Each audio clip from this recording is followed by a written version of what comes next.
যুদ্ধের মুখোমুখি বিশ্ব, ইরানে মার্কিন হামলা, শুরু হলো নয়া অধ্যায়।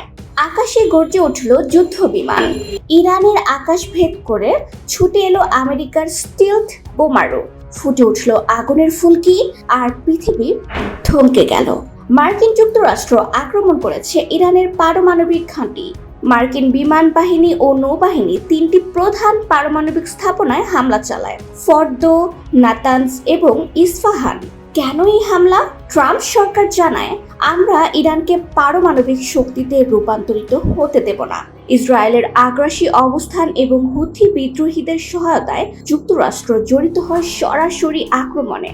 ফর্দো এর ভূগর্ভস্থ পারমাণবিক ল্যাবে ফেলা হয় ম্যাসিভ অর্ডন্যান্স পেনেট্রেটর, যার বিস্ফোরণ ভূমিকম্পনের মতো অনুভূত হয়। ফর্দো ইজ গন, বললেন ট্রাম্প। আর তাতে উত্তাল ইরান, উত্তপ্ত গোটা মধ্যপ্রাচ্য। এই হামলার পরিণতি কি হতে পারে? এই হামলা মধ্যপ্রাচ্যের আগুনে যেন ঘি ঢেলে দিল। হুথি বিদ্রোহীরা, হিজবুল্লাহ, এমনকি ইরাকের মিলিশিয়ারা সক্রিয়ভাবে যুক্ত হতে পারে এই সংঘাতে। প্রক্সিও সরাসরি হামলার মধ্য দিয়ে পরিস্থিতি গড়াতে পারে এক রক্তক্ষয়ী যুদ্ধের দিকে। ইরান ও যুক্তরাষ্ট্রের এই সংঘাত কেবল দুই দেশের মধ্যে সীমাবদ্ধ নয়। সৌদি আরব, কাতার, বাহরাইনের মার্কিন ঘাঁটিগুলো এখন বোমার ঢাকনার মতো যে কোনো সময় বিস্ফোরিত হতে পারে। গোটা উপসাগরীয় অঞ্চল এখন এক চরম অস্থিরতার মুখোমুখি। জাতিসংঘে উঠেছে প্রতিবাদের ঝড়। অস্ট্রেলিয়া, ফ্রান্স সহ বহু দেশ সরাসরি বলছে, এই হামলা আন্তর্জাতিক আইন ও সার্বভৌমত্বের চরম লঙ্ঘন। বিশ্বব্যাপী প্রশ্ন উঠছে, একটি পারমাণবিক আশঙ্কা ঠেকাতে কি এইভাবে আরেকটি রাষ্ট্রকে আগামভাবে আক্রমণ করা বৈধ?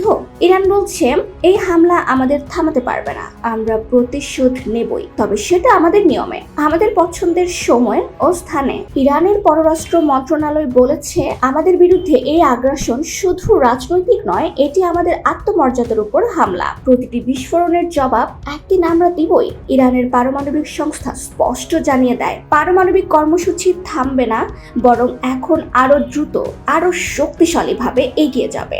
এই বার্তা স্পষ্ট, ইরান এখন মাথা নত নয়, বরং বুক চিতিয়ে দাঁড়িয়ে আছে। এখন শুধু প্রতিক্রিয়া দেখার অপেক্ষায়। তারা প্রতিশোধের জন্য পরিকল্পনায় ব্যস্ত। এটা আর কেবল ইরান আর আমেরিকার দ্বন্দ্ব নয়, এটা এক আগ্নেয়গিরির মতো, যার কম্পনে কেঁপে উঠছে গোটা পৃথিবী। প্রশ্নটা এখন সীমান্তের নয়, প্রশ্নটা এখন মানবতার ভবিষ্যৎ, প্রশ্নটা এখন পৃথিবী শান্ত হবে কবে, নাকি পূর্বে আরেকটি বিশ্বযুদ্ধে? তৃতীয় বিশ্বযুদ্ধ কি কড়া নাড়ছে আমাদের দরজায়, নাকি এই আগুনের ছাই থেকে জন্ম নেবে নতুন এক গণচেতনার বিপ্লব?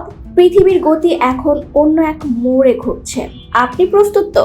আপনার মতামতই পারে পরিবর্তন আনতে। তাই কমেন্ট করুন। আপনার একটি লাইক, শেয়ার অনেকেরই চোখ খুলে দিতে পারে। সাবস্ক্রাইব করে আমাদের পাশে থাকুন। আমরা বলি বাস্তব কথা নির্ভীকভাবে।